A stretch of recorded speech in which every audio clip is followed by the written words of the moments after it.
The Bola Tinubu administration is seeking partnership with organized labor and employers towards the success of its 8-point renewed hope agenda. TVC News Joke Adisa reports. The government is almost always at loggerheads with organized labor over policies and its implementation, food security, poverty eradication, economic growth, job creation, access to capital, inclusion, rule of law, and fight against corruption are the pillars upon which the administration hopes to bring about renewed hope for the people. This town hall engagement is to promote much needed knowledge and awareness about the renewed hope agenda of the Tinubu administration.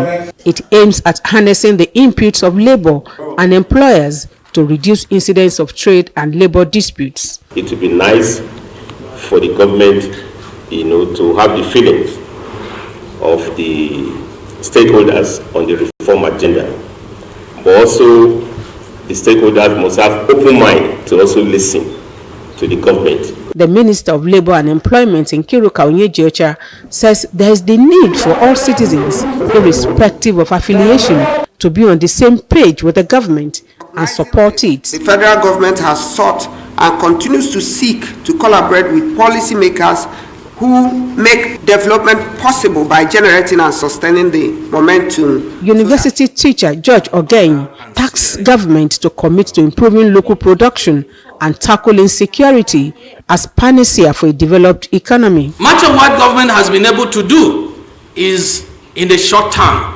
very haphazard, very temporary, really unrealistic policy measures to deal with the substantial issue of poverty reduction and unemployment. But while the Nigeria Labour Congress is conspicuously absent here, the Trade Union Congress lashes at the government for the continued rise in the price of petrol. It is not a good message, but a message to tell the government that Nigerians are suffering. There must be a change of attitude. Strikes, protests, and picketing are weapons workers use to drive home their demand from the authorities. The resolution at the end of the town hall engagement is expected to translate to a better working synergy between organized labor on one hand and employers of labor on the other, particularly as it relates to understanding the vision and mission of the President Bola Tinubu government. Joke Adisa, TVC News, Abuja. The federal government has declared Monday, the 16th of September, a public holiday in order to mark the celebration of Eid al-Maulud, the birth of Prophet Muhammad. The Minister of Interior, Olubunmi Tunji-Ojo, made the declaration on behalf of the federal government in a statement by the ministry's permanent secretary. While congratulating Muslim faithful on the occasion, the minister asked them to use the period to pray for enduring peace and a more prosperous nation.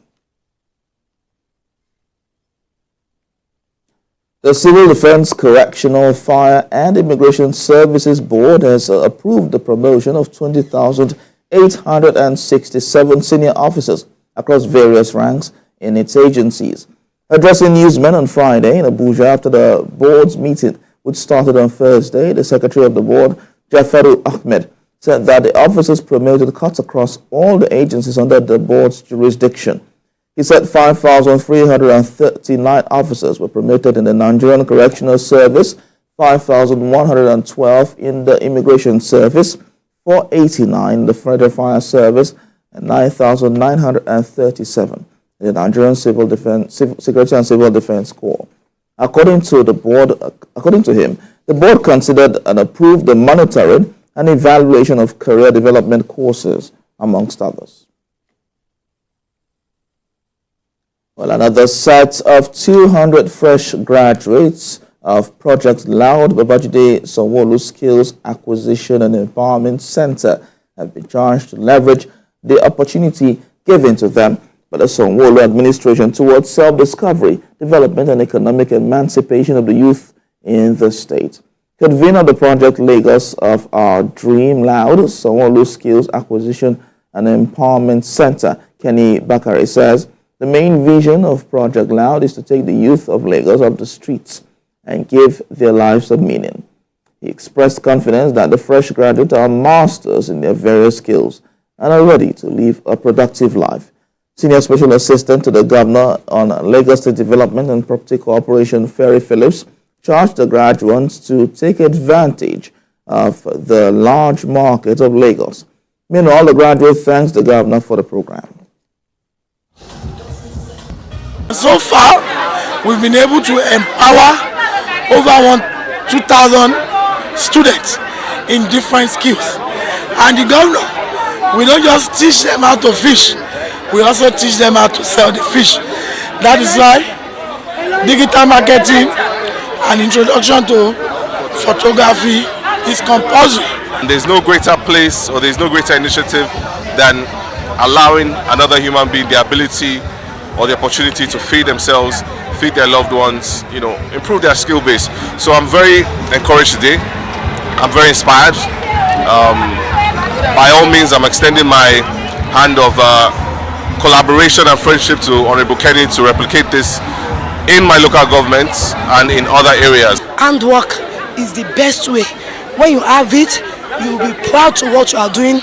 I'm not saying go to school is not good. You can go to school, but please, you make sure when you are going to the school, you make sure you learn how to do something. You create something with your hand. The youth outside there, please, handwork is the best. I've long wanted this opportunity, but because of finance, it was not forthcoming. And I got it at a platter of gold, as in for free. A very big thank you to Governor Sanwo-Olu. I really appreciate it. At first I thought it was going to be a kind of a tribal, because since I was not a Lagosian, I didn't expect I would be chosen. And now I'm empowered with a skill. I'm no longer idle at home.